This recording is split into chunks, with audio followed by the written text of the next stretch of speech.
Hello, Mr. Mac. I just finished project work thing. And yeah, I just finished doing my work on the iPad. Now I will go edit the video and then send it to you. Alright, so I've already written down question number 4 for us. It's basically saying find the derivative, plug in 50, because that's the rate of change of this whole profit equation. So, first off, the derivative of x cubed over 10 is simply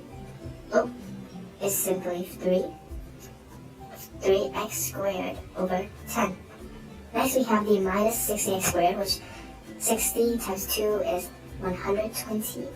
And then we finally have 9000x, which the derivative is simply 9000. So then now we have to plug in 50.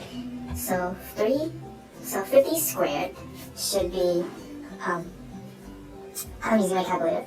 50 squared,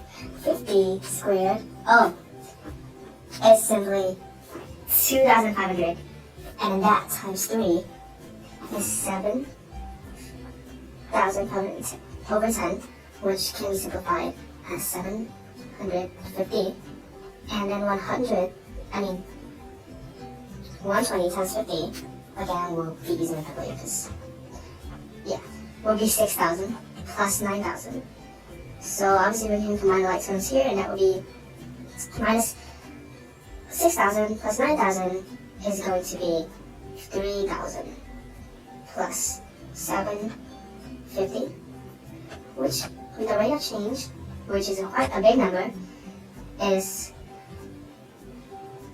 3,751. That will be P prime of 50 cars. And that should be, we forgot the unit.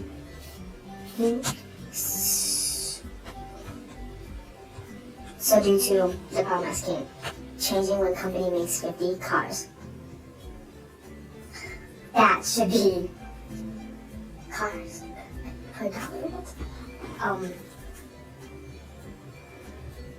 Unit derivatives. Please have patience with Mr. Mike. Units of the rest of generator, it is units of F per unit of X. So with that should be profit dollars per car. So then that would make a lot of sense for why the number would be so big, because it's $3,750 per car.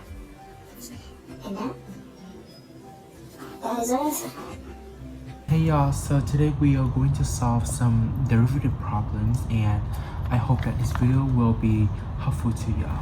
The last problem is kind of tricky. It basically gives us an equation for the distance of an electron. And first it asks where is it after 3 seconds. So with this, we just first plug in a number. Okay, so this is our equation for the distance of the electron with respect to time. Okay, so we are given this by our question. Okay, and after 3 seconds, where is it? Just plug in, use your calculator. And our answer is going to be 75 meters. So after 3 seconds, the electron has traveled 75 meters. And now it asks, how fast is it moving there? Okay, how fast? So it's asking velocity. And the definition of velocity is the change in distance over time. And when we hear the word change, we think about slope, we think about derivative. So basically we will have to differentiate this whole equation. So what's the first order derivative of this thing? It's okay, just use very simple rule.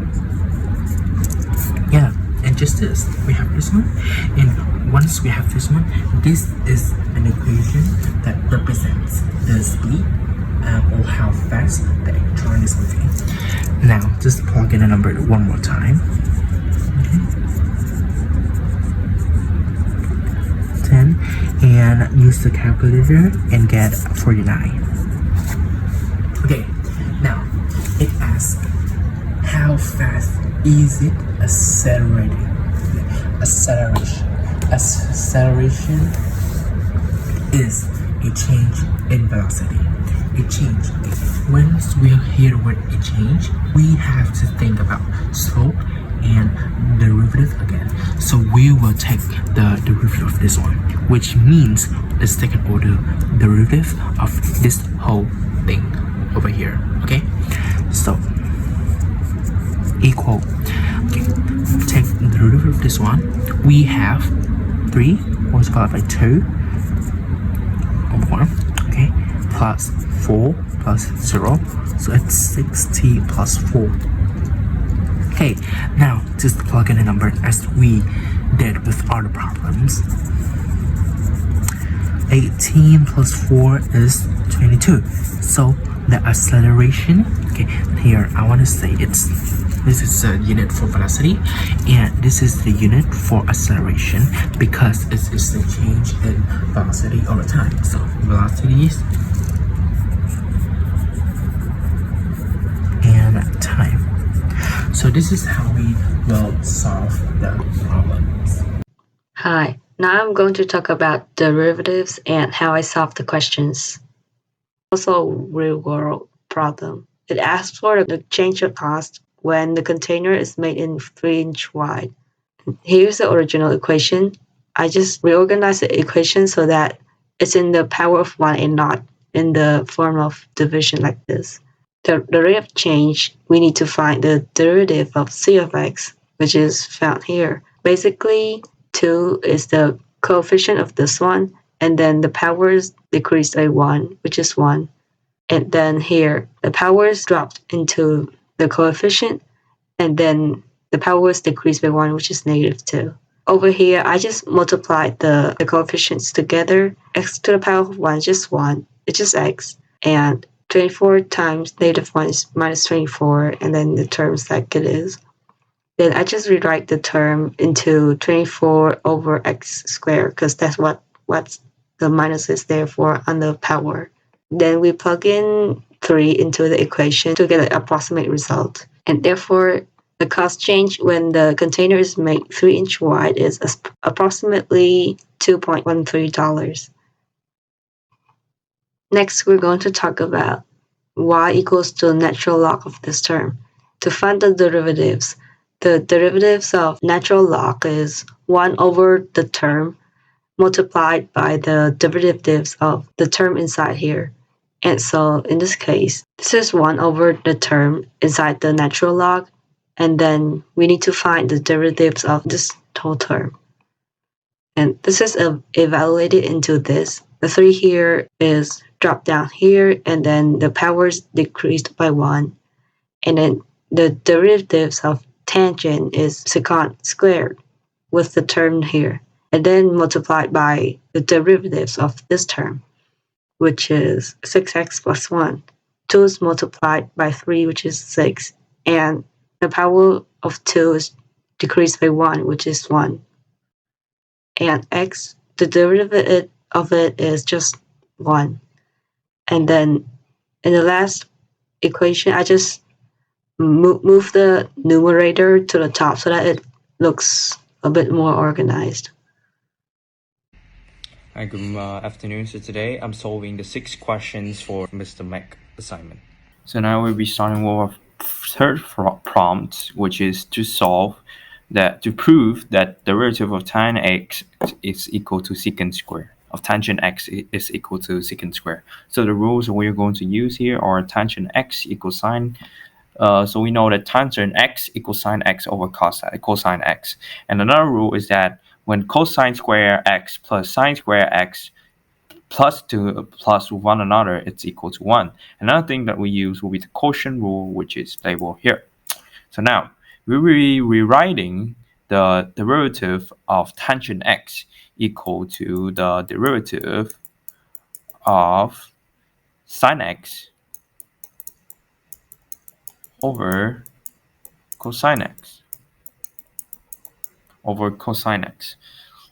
So through this, we will look at the quotient. We apply this rule, the first rule here, and now we applying the quotient rule, which is the second rule of this equation, which is to put to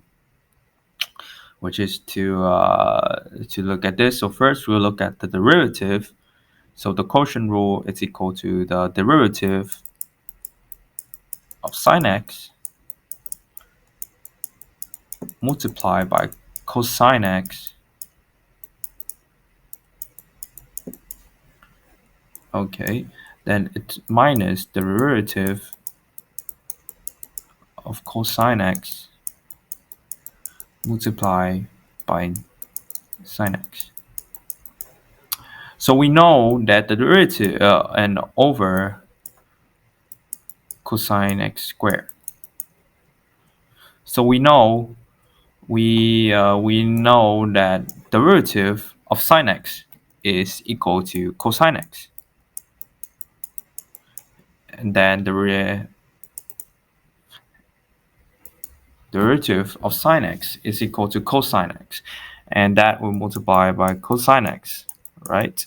And then it will minus derivative of sine x. We know that the derivative of sine x is equal to negative sine x, so that makes this equal a plus. So we have sine x multiplied by sine x over cosine square x. Now, okay, so now we come to this part already. Okay, then we will multiply these two things together. So we have cosine x multiplied by cosine x, we have cosine square x plus sine x multiplied by sine x, we have sine square x over cosine square x. But then we look at this rule right here, rule number 3, we'll see cosine square x plus sine square x will equal to 1. Equal to 1. This will be equal to 1, and we'll have 1 over cosine square x. But one thing we know that 1 equal cosine x equal to secant x. We know that. So 1 over cosine x equals secant x, then 1 over cosine x to the power of 2 will equal to secant x squared, right? So therefore we'll have secant, because 1 cosine x equals secant x, so we have secant x multiplied by secant x, and that will give us secant square x. So the answer is, so from this we can conclude that derivative of tangent x is equal to secant square x.